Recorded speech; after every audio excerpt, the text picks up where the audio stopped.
Part 1. You will hear a conversation in a gym between a customer and a receptionist. First, look at questions 1 to 3.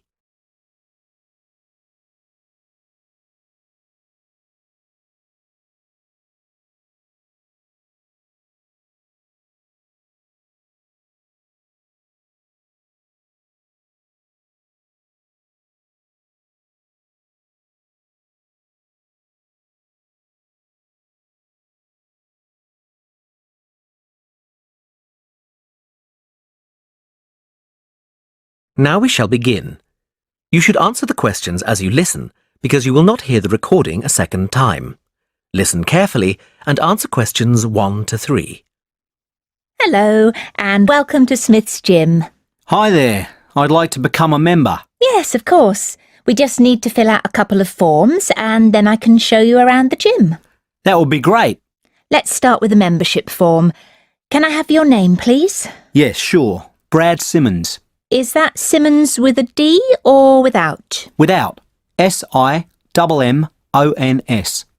Got it. And can I take a contact number, please? Yes, sure. It's 04983 55521. OK. 04983 55531. No, it's 21 at the end. Great. And do you have an email address? Yes, brad07@elemnet.com. That's ELEMNET.com. Right. Now, we've got 3 membership types here. Bronze, which is just off peak and costs £21 a month. Silver, which means you can use the gym at all times. This is £36.50.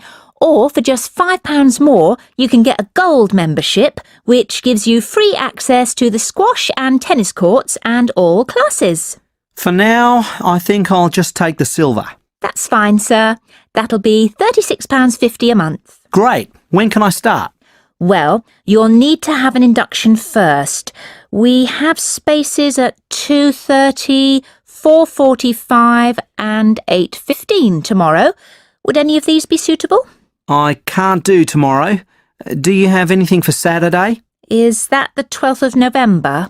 No, it's the 11th. Yes, that's fine. Would 2:30 be okay? That's fine. I'll book you in with our trainer, Rob Ellis. Now, would you like me to show you around? That would be great. Before you hear the rest of the conversation, look at questions 4 to 10.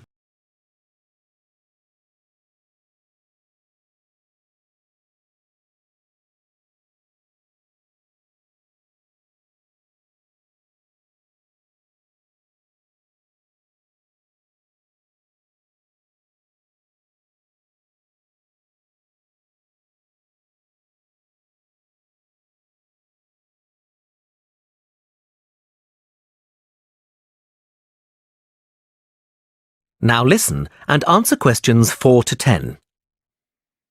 OK, follow me. Let's go up the stairs to the main equipment room. As you can see, we have all the treadmills, bikes and rowing machines in here, and the weights are in the corner. Great. And is that the pool over there? Can I use that with my membership? Yes, at any time. Just go through the glass doors on the left. As you can see, the pool is dominated by the diving board at the far end.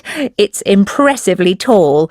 And on the right-hand side of the pool, you can see we have 2 lanes. The first one is a slow lane for those who are trying to improve their fitness. It gets really busy. The lane on the far right is what we call the club lane, because we reserve this for people who have membership. It is slightly less busy and the members can get a really good workout in it. That sounds great. Yes, it is good. And then near us, you can see a smaller area sectioned off nearly halfway across the pool. This area is where we put the school groups which come in the late afternoons during the week, usually from about 4. We keep them confined to that space so that the other end can be used for free swimming. And what is the little round pool for? We call that the toddler's pool. It's not very deep and the mothers often bring their children in to teach them to swim in it. Great. Well, I'm glad I can use the pool. It will be good to vary my exercise. Definitely. When do you think you'll be coming?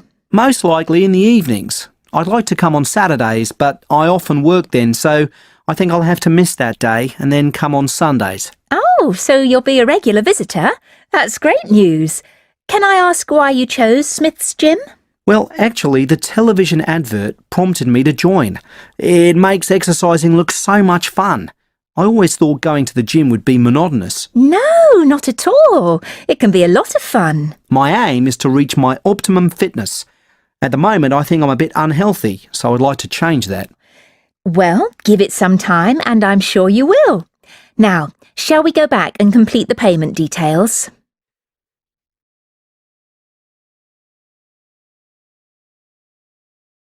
That is the end of part 1. You now have half a minute to check your answers.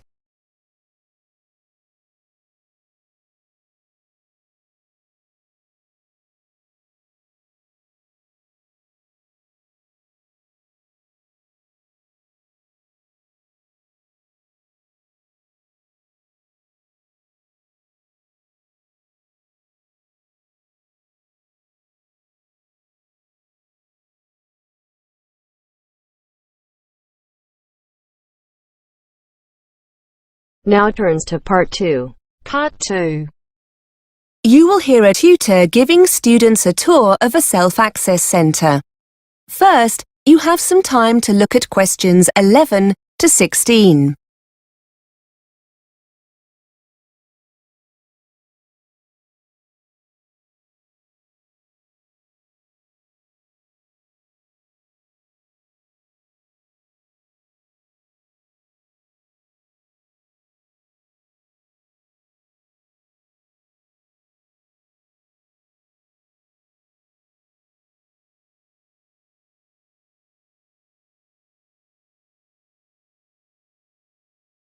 Now listen and answer questions 11 to 16. OK, so here we are on the first floor.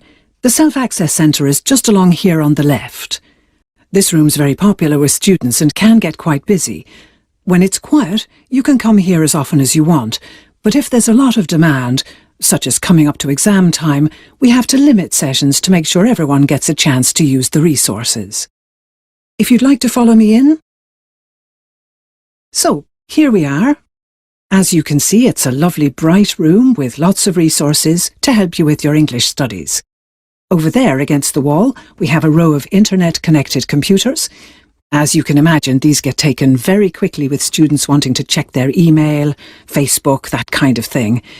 Because of the demand, we ask students to try and stick to about 30 minutes maximum. You'll need to log in with your username and password. You should have created these already during your induction. Please do not share your details with anyone else, and please make sure you read our policy on using the internet. I mentioned the help desk earlier, and that's it over there, just past the computers in the corner. There are usually 2 members of staff available to help you, and these will often be teachers, so if you have any language questions, that's where you can go. Now, over there you can see the reference section. You'll find dictionaries, exam practice tests, vocabulary and grammar books.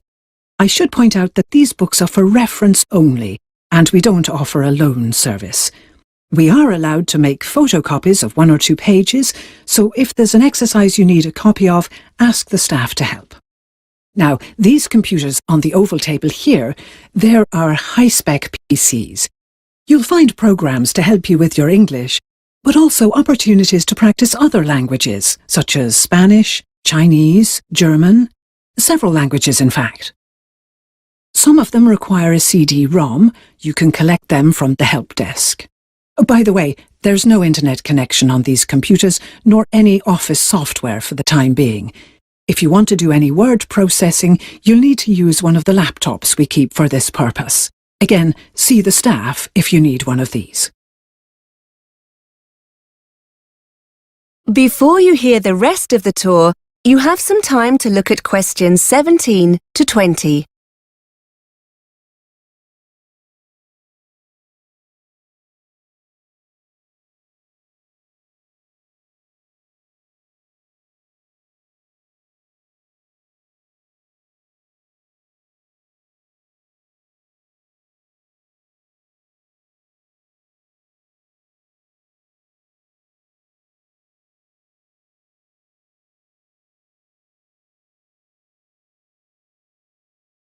Now listen and answer questions 17 to 20. Some of you were asking earlier about extra listening practice, and these small rooms here are dedicated language labs. If you want to use this resource, see a member of staff to buy a set of headphones. And finally, here on the left, we have 2 stands with our large collection of readers. These are simplified novels by well-known British authors like Charlotte Bronte, Charles Dickens and Shakespeare. The books are graded, and you'll find lots that will be appropriate to your level. Unlike the reference books, you can take these readers home and keep them for up to 14 days. I think that's everything. The centre is open from 8:30 till 5:30 during the week, so, as your classes start at 9, those of you who get here early can use the resource before your lesson. Although it's open all day long, it's booked by a tutor for their class now and again, so you might not be able to gain access if you have any free time during the day. It's best to ask the tutor concerned if it's okay to pop in. Oh, and it's open on Saturday as well, just for a few hours, from 10 till 1.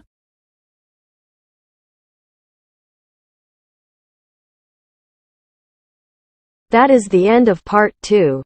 You now have half a minute to check your answers.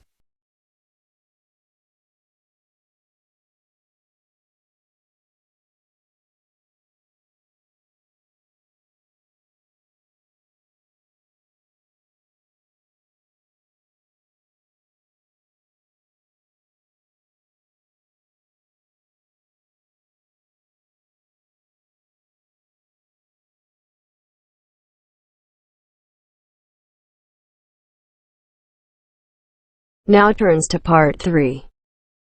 Part 3. You will hear a talk about a company by a chief executive. First, you have some time to look at questions 21 to 26.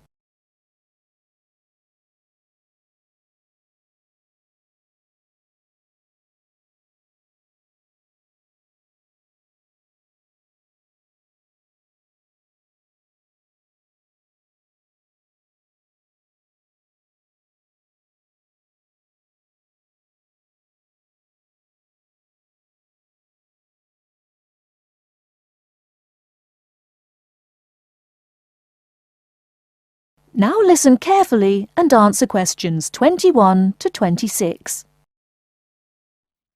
I'd like to start by welcoming everyone to our annual meeting and thanking you all for your hard work. It's been a great year for us in terms of expansion and optimising business opportunities, and I'm pleased to say that Benchmark Consulting is a thriving, successful company. I'd like to take this opportunity to give you an overview of where the company began and where we'll be going in the next 10 years. For those of you who've been with the company since the start, sorry if you already know all this, but we have so many new staff members that I thought it would be worth filling in some background information. Benchmark Consulting was set up in 2000 by James Cox, a local entrepreneur who opened the first office in Melbourne. His real achievement was to create a new consultancy system which enabled clients to see which of the key areas of their business needed strengthening. James was incredibly successful with his system and started the company off on a journey of expansion. He retired in 2006 and was succeeded by Fred Montgomery. Fred shared James's views on consulting and continued the expansion. He increased revenue to $5 million and opened a new office in Perth. Soon the Benchmark Consulting system had become just that, the benchmark for many other consulting firms, and Fred took the opportunity to sell Benchmark for $10 million in 2008. Our new owners are, as you know, TFB Group Limited, and their investment has allowed us to build our brand new headquarters here in Sydney. TFB Group have brought us more exposure at a national level, and our most recent success has been winning a contract with the Government of Australia, advising on management restructuring. Now, we ourselves have done a little reorganisation over the last year to maximise our productivity. We've thought long and hard about the best location for the marketing department, as this is the key to facilitating our future business. Although Perth has a large number of marketing companies, which enables us to learn from our competitors, it's Melbourne that's the gateway to international connections, and therefore we've decided to move all marketing operations there. In terms of professional development, we wanted to optimise the training programs available to our staff because training is vital if we want to remain competitive. As a result, staff training will no longer be here in Sydney, but instead will take place in the Perth office, where new facilities have been installed. Finally, we've looked at how to optimise our back-office administrative functions. Currently, each office has its own admin department. However, this is proving to be less efficient than we would like. In order to resolve this situation, all these functions will now be centralised here in Sydney. Before you hear the rest of the talk, you have some time to look at questions 27 to 30.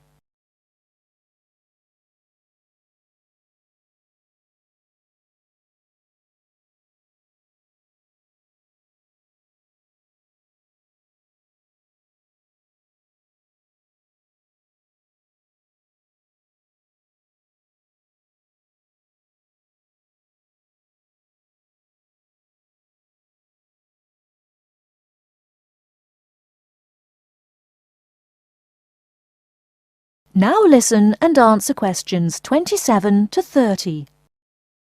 So, what does all this mean for the future? Well, after 10 years, I've decided that Benchmark needs a new vision for the future. I think it's time for us to divide up parts of the business into smaller units. Therefore, over the next 5 years, I aim to set up 2 small subsidiary companies in order to focus on international expansion in Europe and Asia. There are many organisations in emerging markets which could benefit from our experience and skills. Which leads me to the next point for future development, that of increasing our workforce. It's become clear that all our departments are understaffed, so we'll be taking on more employees over the next year. And the really good news is that to make us a desirable employer, all positions, current and future, will receive a salary increase of 10%. Lastly, I know that some people are worried about the financial aspects of having to move to another city as part of the restructure. So Benchmark will be providing a relocation package to all employees thus affected. This is because we would like you all to remain with the company for the foreseeable future. That is the end of part 3. You now have half a minute to check your answers.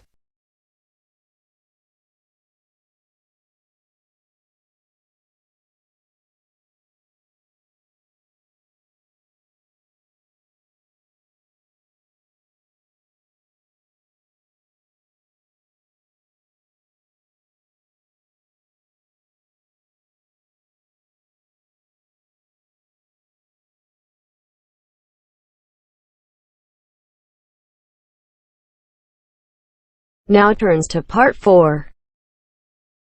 Part 4. You are going to hear a student giving a talk about her research project on the subject of urban design. First, you have some time to look at questions 31 to 37.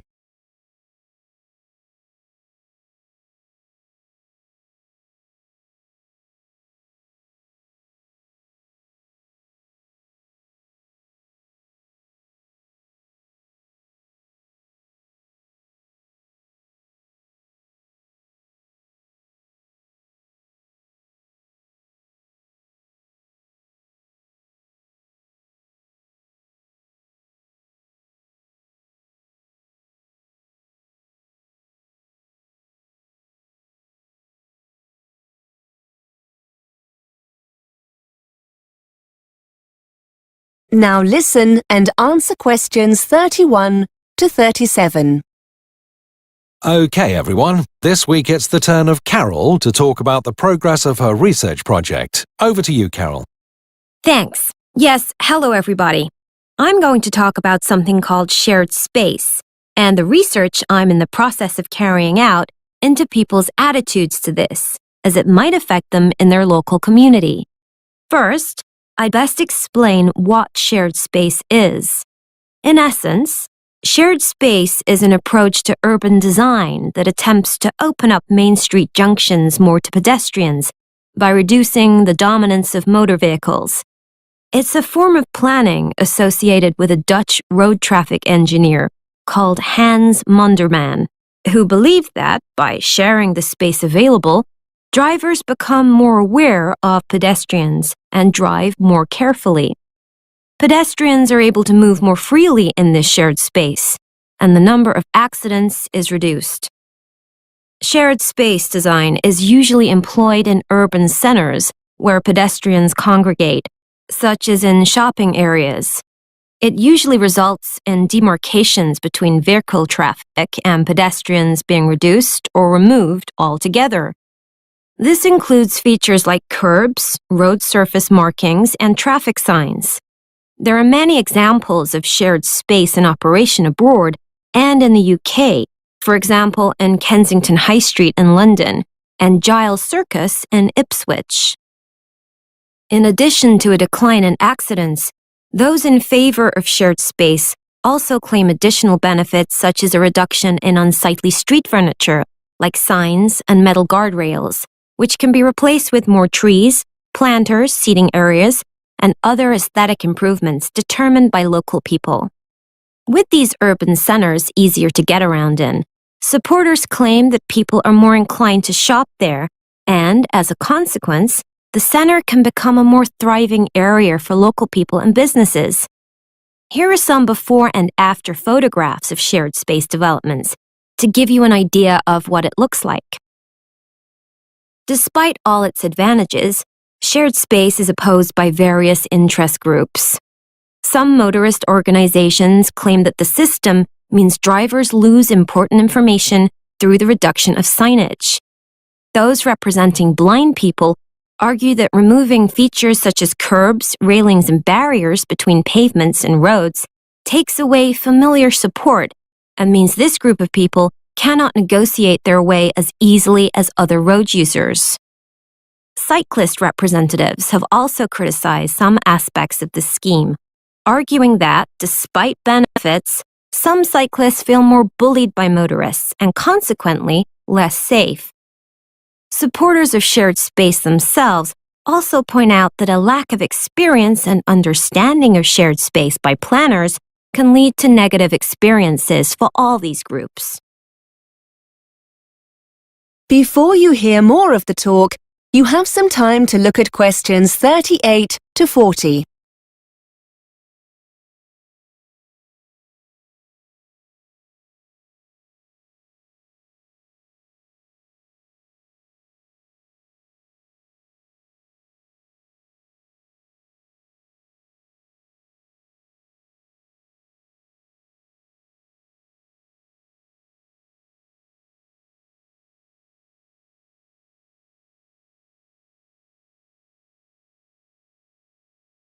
Now listen and answer questions 38 to 40.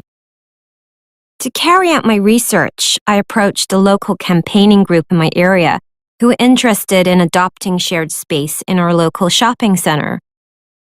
I discovered that they were very keen to get feedback from local residents on shared space, and because of the experience I'd gained in research methods, they were keen for me to construct a questionnaire for them. The focus group have a website and an active social media presence, and they decided that the questionnaire will be available as an online survey. Hard copy questionnaires will also be used for face-to-face interviews. There are plans to leave paper questionnaires in the local library, but this is still under discussion. Interviews using the questionnaires will be carried out with pedestrians in the area itself. The group don't have the resources to deliver additional questionnaires to the homes of local residents, so this option was dropped. We have met on several occasions to agree on the data the focus group need. I've pointed out that if they want valid results, the questions must be totally unbiased and not in any way loaded to encourage participants to give the preferred answer. Also, we mustn't assume that participants have sufficient information to answer these questions. We're currently looking into how we can best present the concept of shared space during interviews. I've designed some of the questionnaire, and I'd just like to spend a few minutes going through it with you. I'd be grateful for any feedback you have.